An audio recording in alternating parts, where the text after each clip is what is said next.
দেশের তৃণমূল পর্যায় থেকে নতুন ক্রীড়া প্রতিভা খুঁজে বের করতে নতুন কুড়ি স্পোর্টস নামে একটি বিস্তৃত কর্মসূচি চালু করতে যাচ্ছে সরকার।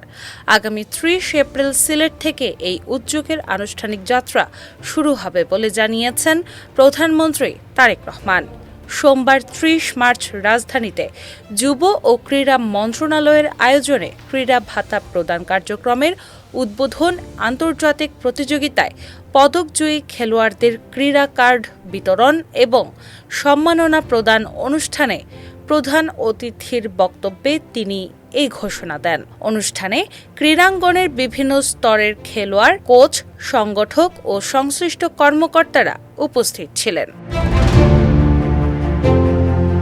খেলোয়াড়দের উদ্দেশ্যে প্রধানমন্ত্রী কঠোর বার্তা দিয়ে বলেন, পেশাদার ক্রীড়া জীবনে কোনো রাজনৈতিক সম্পৃক্ততা থাকা উচিত নয়। আপনারা কোনো রাজনৈতিক দলের প্রতিনিধি নন, আপনারা এই দেশের প্রতিনিধি। আপনাদের প্রতিটি সাফল্য দেশের জন্য গর্বের, আর প্রতিটি ব্যর্থতা থেকেও শিক্ষা নেওয়ার সুযোগ রয়েছে, বলেন তিনি।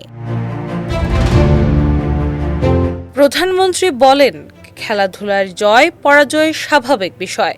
প্রতিযোগিতা থাকলেই উন্নতি হয় এবং প্রতিপক্ষ থাকার কারণেই জয়ের আনন্দ উপলব্ধি করা যায়। পরাজয়কে হতাশা হিসেবে না দেখে তা থেকে শিক্ষা নেওয়ার আহ্বান জানিয়ে তিনি আলবার্ট আইনস্টাইনের উক্তি তুলে ধরেন যে কখনো হারেনি সে কখনো কিছুই করেনি। প্রধানমন্ত্রী ক্রীড়াকে একটি সম্ভাবনাময় পেশা হিসেবে উল্লেখ করে বলেন, বর্তমানে বিশ্বে খেলাধুলা আর শুধু বিনোদনের মধ্যে সীমাবদ্ধ নেই। এটি অর্থনৈতিকভাবে লাভজনক এবং সম্মানজনক পেশায় পরিণত হয়েছে। সেই বাস্তবতা বিবেচনায় এনে খেলোয়াড়দের আর্থিক নিরাপত্তা নিশ্চিত করতে সরকার প্রথমবারের মতো তাদের বেতন কাঠামোর আওতায় আনছে এবং নিয়মিত ক্রীড়া ভাতা চালু করছে। এর ফলে তরুণ প্রজন্মের মধ্যে খেলাধুলাকে পেশা হিসেবে গ্রহণের আগ্রহ বাড়বে। এছাড়া সবার জন্য ক্রীড়া প্রতিপাদ্য বাস্তবায়নের লক্ষ্যে পিছিয়ে পড়া জনগোষ্ঠী, গ্রামীণ তরুণ তরুণী এবং বিশেষ চাহিদা সম্পন্ন ব্যক্তিদের খেলাধুলায় সম্পৃক্ত করতে বিভিন্ন উদ্যোগ নেওয়া হয়েছে বলে জানান তিনি। দেশে বিদেশে প্রশিক্ষণ, অবকাঠামো উন্নয়ন এবং আধুনিক সরঞ্জাম সরবরাহের বিষয়েও গুরুত্ব দেওয়া হয়েছে।